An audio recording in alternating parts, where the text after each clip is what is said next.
All right, let's get right into it. There's a massive mystery playing out on the world stage right now, and it all comes down to this: China's billion-barrel secret. And that's really the big question, the one everyone from traders on Wall Street to strategists in Washington, D.C. is trying to answer. What is China really preparing for? So here's the deal. For the past year or so, Beijing has been buying up oil like there's no tomorrow. I mean, at a pace the world has never, ever seen before. We're talking millions upon millions of barrels, way more than their economy seems to need. And the weirdest part? They're completely silent about it. No explanation, no official numbers, just crickets.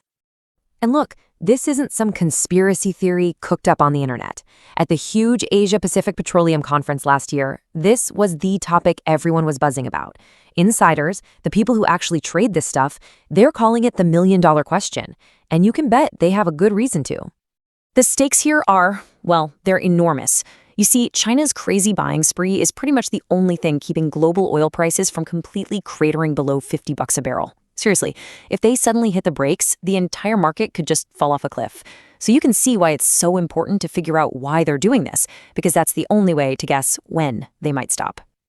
And when you dig into it, it really boils down to two main possibilities, and they are worlds apart. On one hand, could this just be a savvy business move? Buying up oil while the price is right? Or is it something way more ominous? Is Beijing quietly building up a massive war chest of fuel, getting ready for a potential showdown with the US over Taiwan?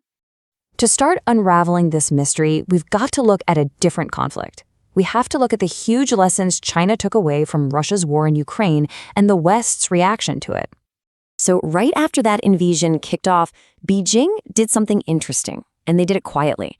They put together this special sanctions study group. The Wall Street Journal reported their entire mission was to pick apart the Western sanctions on Russia piece by piece. They've even been meeting regularly with Russian finance officials in Moscow to learn exactly how to bulletproof their own economy from something similar. And let's be clear, they have every reason to be studying this stuff. From their perspective, they see two major threats coming from the United States. First, there's the financial weapon, sanctions.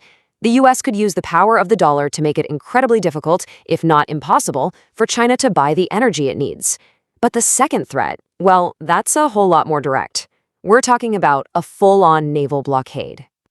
And this idea of a blockade, it taps into Beijing's single greatest strategic nightmare. It's something that has kept their planners up at night for decades. They call it the Malacca Dilemma.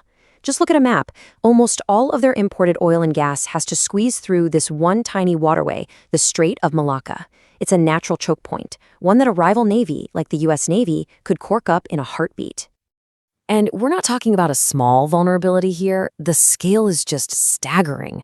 A Pentagon report lays it out. 62% of China's oil and 17% of its natural gas comes by sea, right through those vulnerable lanes. If you could cut that off, you're not just causing a problem, you're landing a haymaker on the entire Chinese economy. Okay, so faced with this massive problem, Xi Jinping's government has basically adopted a two-pronged solution. It's pretty straightforward. Track 1, build up your navy so it's strong enough to punch through any American blockade. And track 2, build up your energy reserves so you can outlast a blockade if you can't break it. Now, when you look at track 1, building a navy, the numbers are just jaw-dropping. China's capacity to build new ships is now more than 200 times bigger than that of the United States. 200 times! Sure, the US might still have a tech advantage in some areas, but that sheer industrial scale it's just on another level. And because of that industrial power, serious analysts, we're talking about places like the Rand Corporation, are sounding the alarm. They're saying the US can't just assume anymore that it could set up a blockade from a safe distance and that would be the end of it. No. China is very clearly building a fleet that is designed to fight its way out. But hey, a powerful navy is only half the equation, right? That brings us back to track 2, the energy independence part.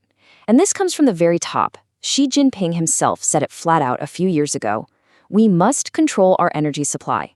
For him, it's not just about economics. It's fundamental to their national security.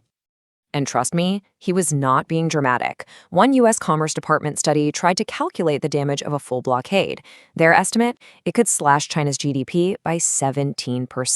17%! That's not a recession. That's an economic catastrophe. So you have to understand, for Beijing, this isn't just a problem to be managed, it's a genuine existential threat. And that sense of urgency totally explains the flurry of activity we're seeing now. Ever since Xi made that big declaration, it's been one move after another. They've pushed through new laws to bring all oil reserves, private and state, under one roof. They're doubling down on overland pipelines with Russia and Myanmar to get around the sea lanes. And they are on an absolute building spree, creating new, fortified storage facilities. But it's the kind of stuff they're building that really tells the story. This isn't just about putting up a few extra commercial storage tanks for a rainy day. No way. They are building hardened, underground sites, the kind you build to survive a war. They're making private companies hold on to oil specifically for national emergencies. They're even starting to militarize some of their civilian ports abroad to handle logistics in a conflict. It's like they're going down a checklist and plugging every single potential weakness. So all of this brings us right back to where we started, with those two big possibilities. Possibility number one, it's just smart business. China's using its massive market power to buy low and save a buck. A completely rational economic explanation.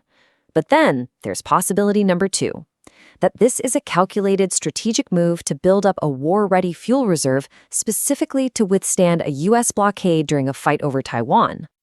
And at the end of the day, from a strategic planning perspective in Washington, it doesn't matter how plausible the smart economics theory is. You simply cannot afford to ignore the second possibility.